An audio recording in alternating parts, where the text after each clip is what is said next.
Arlo, I appreciate you guiding me with these traditional astrology techniques, but I think I'd learn faster if I had some good books to refer to.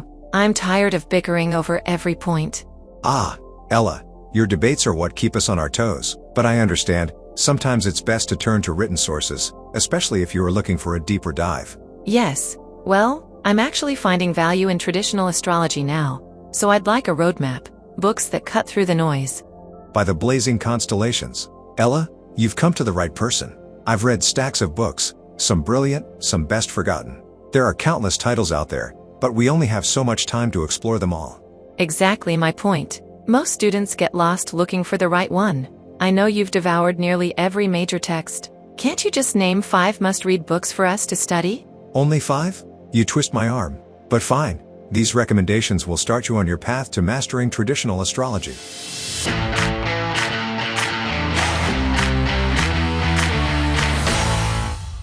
Welcome back to the 7th episode of Learning Traditional Astrology. I'm Arlo, with 10 years of experience in classical astrology. And today, we've got the full crew: Ella, Clara, Cherry, and Katrina. Care to say hello, everyone? Thanks, Arlo. I'm Ella.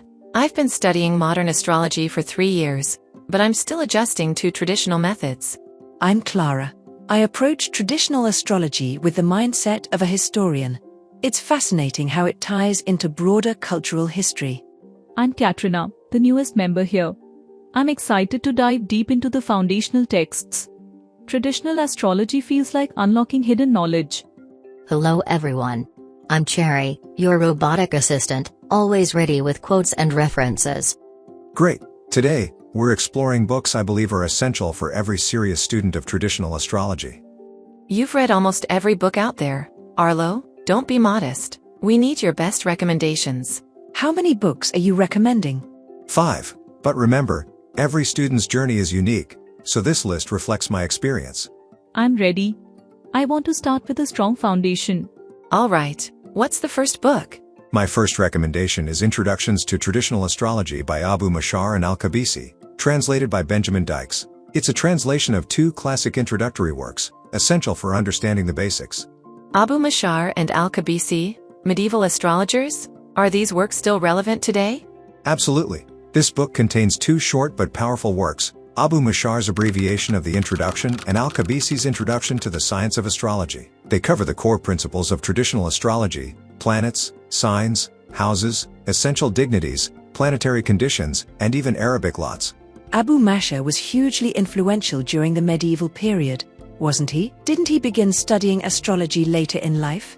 Exactly. He started at 47 but became one of the most prolific and respected astrologers of his age, especially in mundane astrology. Al-Kabisi, on the other hand, was a mathematician and astronomer, and his work remained popular for centuries. But translations can be tricky. How do we know we are not losing meaning in the process? That's where Benjamin Dykes excels. He cross-references other medieval texts like those of Banati, Masha Allah, and Sahl ibn Bishr, as well as Hellenistic sources like Valens and Ptolemy. His commentaries provide crucial context and help readers avoid common pitfalls. Context is everything. Having a translator who explains nuances makes a world of difference. Do his commentaries offer practical advice? Can you share an example? Of course. One of my favorites is his commentary on planetary sect, how planets in their so-called domain act with confidence, while those outside their domain can signify unease or imbalance. Cherry, can you read his suggestion on interpreting this concept? Of course, Arlo. Dykes says, the sect of the chart shows to whom responsibility for the chart primarily falls, by sect status. Planets in their domain, particularly those of the sect of the chart, possess the competence to act, and in a more calm, reasonable, balanced, and confident manner. Planets not in their domain will connote unease and disquiet, less competence or fitness to act constructively. Interesting. That's a fresh way of looking at planetary conditions. Precisely. This book is like taking a full introductory course in traditional astrology. It's filled with 120 illustrations and rich commentary from Dykes that brings the ancient concepts to life. This sounds like a must-read. It is. While there are other good introductory books, this one is special because of Dykes' deep knowledge and the clarity of his explanations. All right, Arlo. What's the second book on your list? The next one is more contemporary, a fresh voice in traditional astrology. Let's hear it.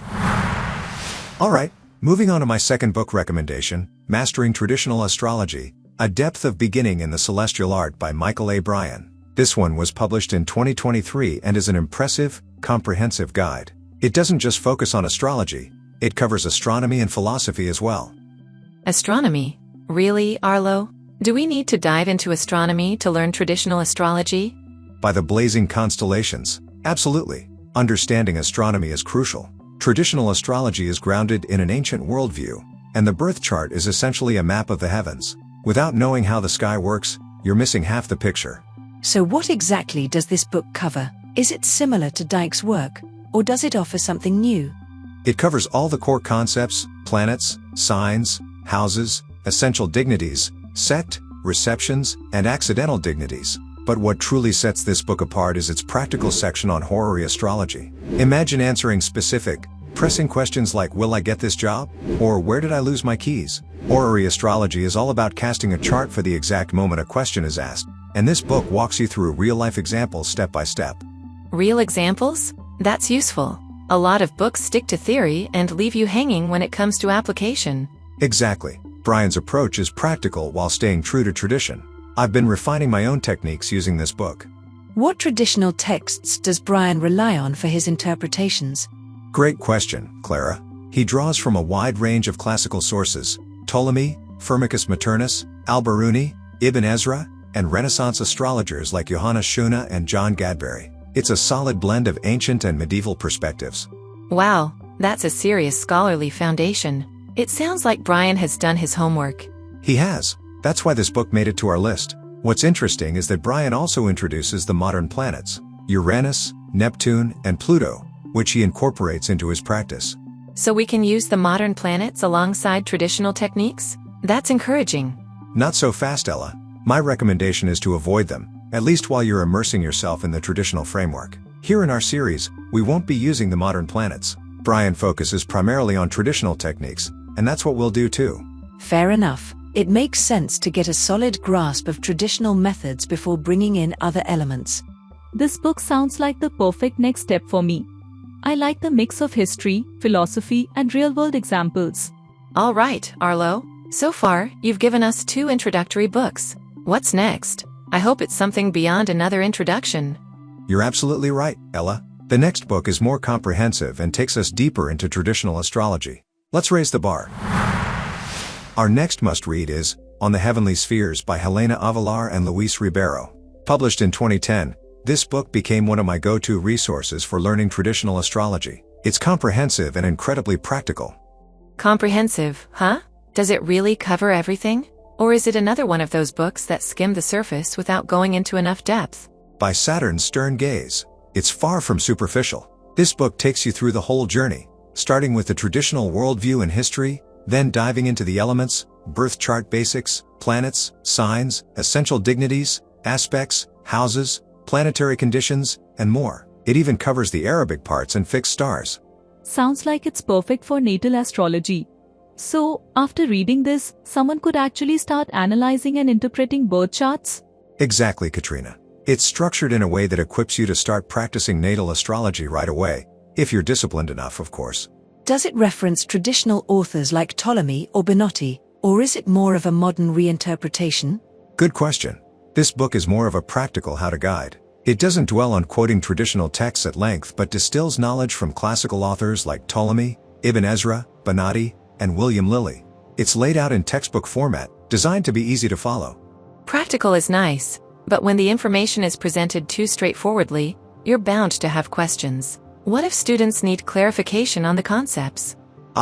That's where this book stands out. It lays out the rules clearly and concisely, so you can easily jump to the section you need without getting lost. And for those who want more structured learning, Avelar and Ribeiro have written an additional course book, Traditional Astrology Course, Essential Concepts and Interpretation Basics. It's sold separately and designed to deepen your understanding with practical exercises. That sounds promising. It's like having a textbook with an optional workbook for hands-on practice. But Arlo, how did you have time to read all these books? Slowly but surely, Clara. It was during my Saturn return, a perfect time for intense study and hard work. The Saturn return. So Saturn is the secret behind your wisdom?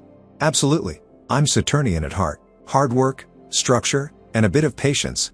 Everything Saturn loves. So, any other comprehensive books on your list, Arlo? Yes, the next one is another powerhouse. It was published in 2017. Let's dive into that next.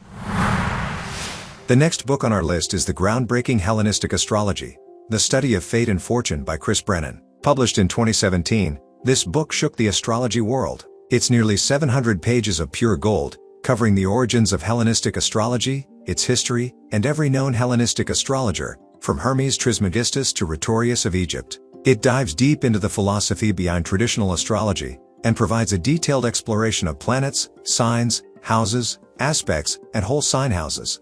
700 pages? That sounds more like a scholarly thesis than a book for students. Do you really expect beginners to read this cover to cover, Arlo? By Saturn's stern gaze. Ella, I'm not saying you have to read it in one sitting. It's a rich resource you'll come back to again and again. And it's not just theory. This book takes a practical approach to teaching birth chart delineation, house rulers, special planetary configurations, and even Arabic parts. I've heard about his section on house rulerships, but isn't Chris Brennan particularly known for his Time Lord techniques, like zodiacal releasing? Exactly, Clara. Zodiacal releasing is one of the most effective predictive tools out there. It breaks life into chapters and paragraphs, revealing patterns of fate and fortune with startling precision. Chris gives numerous chart examples that leave you utterly stunned by the synchronicities. So, zodiacal releasing shows the fated nature of events? Yes, it reveals life's key turning points, times of great fortune, career breakthroughs, or even challenges. It's not for the faint of heart. It'll make you rethink how much control you really have. I'm not sure how I feel about all this fate and fortune stuff. In modern astrology, we focus more on free will and personal growth, not predestined paths. I hear you, Ella, but traditional astrology blends both fate and free will. It's not about giving up control but understanding the bigger cosmic picture, when to act and when to adapt. Trust me, you'll appreciate the balance. Chris Brennan is also known for his advocacy of the whole sign house system, right? Yes, he's practically its ambassador. He makes a compelling case for why whole sign houses are the original system of house division. His podcast has been a game changer for thousands of students around the world. And don't worry, we'll be covering some of these techniques in our series too. Does he reference traditional sources for all these techniques? Absolutely. The book is loaded with footnotes and citations, relying heavily on Valence. Chris's meticulous research and commentary are courtesy of his Mercury and Scorpio. Every technique is well documented, and his passion for history and accuracy is evident throughout. All right, Arlo, I'll give you that. It sounds like a treasure trove for serious students, but it's definitely not light reading. Not light reading, no, but every page will give you insights that will last a lifetime. So, we've covered 2 introductory books and 2 comprehensive ones. What's next, Arlo? The next book is a 2-volume set published recently, and it's a true gem. Let's hear it. The final books on my list are actually a 2-volume series by Demetra George, Ancient Astrology and Theory and Practice, a manual of traditional techniques. These books provide a complete foundation for interpreting birth charts with unparalleled detail and precision. 2 volumes? Sounds intense. Are we talking about heavy theory, or is it more practical? Both. The first volume focuses on foundational concepts, sect, essential dignity, solar phase, aspects, configurations, you name it. She outlines more than 30 criteria to assess the condition of a planet. It's a masterclass in planetary analysis. 30 criteria? That sounds ambitious. Isn't that overwhelming for someone starting out? By Jupiter's mighty thunder. It is a lot, but Demetra takes her time to walk you through every step. She originally intended it as a workbook, but after 20 years of research and revisions, it became this beautifully in-depth resource. It's rigorous but rewarding. Okay, but with that level of detail, don't you risk losing the big picture? Analysis paralysis, anyone? Fair question, Ella. Actually, she brings it all together at the end of Volume 1 with a powerful synthesis.